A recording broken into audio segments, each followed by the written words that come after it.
안녕하세요. 저는 시대인재 N6기를 졸업하고 가톨릭대학교 의예과에 합격한 문하원입니다.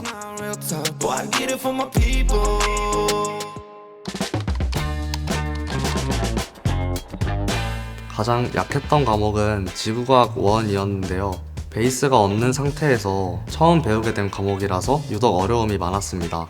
시대인재 N에 들어가기 전 공부를 거의 안 하고 들어가서 학원 첫 수업을 딱 들었는데 지구과학 강사님께서 학생들이 개념을 다 알고 있다고 가정하시고 수업을 하시길래 당장은 들어가도 따라가기 힘들겠구나 라는 생각이 들었어요. 그래서 개념을 최대한 빨리 익히기 위해 3월 동안은 혼자 하루에 3시간 정도 개념 인강을 따로 들었고, 그 뒤에 기출문제 인강까지 어느 정도 끝낸 후 시대인재 N 수업 진도와 최종 컨텐츠를 5월쯤부터 풀기 시작했던 것 같습니다. 공부를 하면서 따로 어려웠던 점은 개념서에 있는 내용을 거의 다 외워놓은 상태고 다 정해져 있는데 사설 문제를 새로 풀 때마다 이런 것까지 외워야 하나 싶은 내용이 새로 자꾸 나오는 거예요.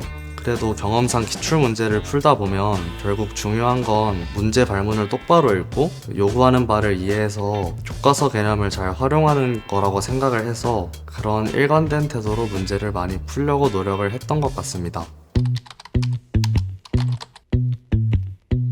저는 특히 국어에서 엑셀러레이터와 서바이벌 컨텐츠에서 도움을 많이 받았습니다. 먼저 엑셀러레이터의 경우 오전 8시마다 하루 공부를 국어 엑셀로 시작했습니다. 제일 좋았던 점은 독서나 문학 지문이 EBS 연계가 되는 최종 컨텐츠라는 점이었고요. 가끔 너무 풀기 어려운 지문이 나올 때도 있었지만 긍정적인 마음으로 풀었던 것 같습니다. 그리고 국어 서바이벌의 경우에는 처음 공부할 때는 제가 항상 2022학년도 수능 국어를 염두에 두고 공부를 했어서 서바를 풀 때는 과하지 않은 난이도의 적당한 모의고사 정도로만 생각을 했었는데, 이번 수능 국어가 문학이 좀 많이 쉽고 언매가 되게 까다로운 그런 느낌이었잖아요. 실제 시험장에서는 국어 시간이 끝나고 서바이벌과 되게 비슷하다는 체감을 했어서 결과적으로 봤을 때 정말 도움이 많이 되었던 것 같습니다. 저는 멘탈이 약한 편이어서 1년 내내 감정적으로 평온함을 유지하려고 노력을 많이 했던 것 같습니다. 가끔 성적이 잘 나올 때 스스로에 대한 기대감이 좀 올라가는데요. 그런 경우에 성적이 떨어지면 크게 실망할 거라는 걱정을 했어서 차라리 6월이나 9월 모의고사를 잘 본 날에는 그냥 운이 좋았나 보다 정도로만 생각하고 의식적으로 마음 상태를 무덤덤하게 유지하려고 노력했던 것 같습니다. 제 경우에는 기대를 아예 적게 하게 되니까 좀 스트레스도 덜 받고 당장 해야 되는 공부에만 집중할 수 있었던 것 같아요.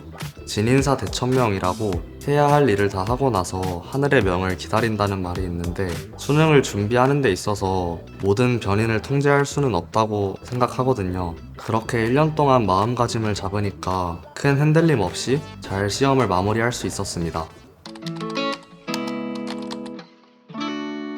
제 경우 슬럼프는 9월쯤부터 온 것 같은데, 똑같은 공부만 하다 보니까 정신적으로 지쳐서 원래 하던 일과를 유지하기 힘들기도 했었고, 자꾸 대학 다니시는 분들이랑 비교하게 되면서 살짝 자존감이 낮아진 것 같습니다. 근데 제 성향이 그렇게 좀 결핍이 생겨도 그거를 해결할 만큼 행동력이 좋은 편도 아니고 내향적인 편이라서 최대한 다른 쪽으로 제 취미 활동을 하면서 관심을 돌리려고 했던 것 같습니다. 만약 그때로 돌아간다면 유튜브나 SNS 같은 중독성 있는 앱을 끊어서 스스로에게 더 집중하고 자존감을 높이려고 할 것 같아요. 마지막으로 수능을 준비하시는 모든 수험생분들, 힘든 일 있어도 잘 버티시고 화이팅 하시길 바라겠습니다. 안녕.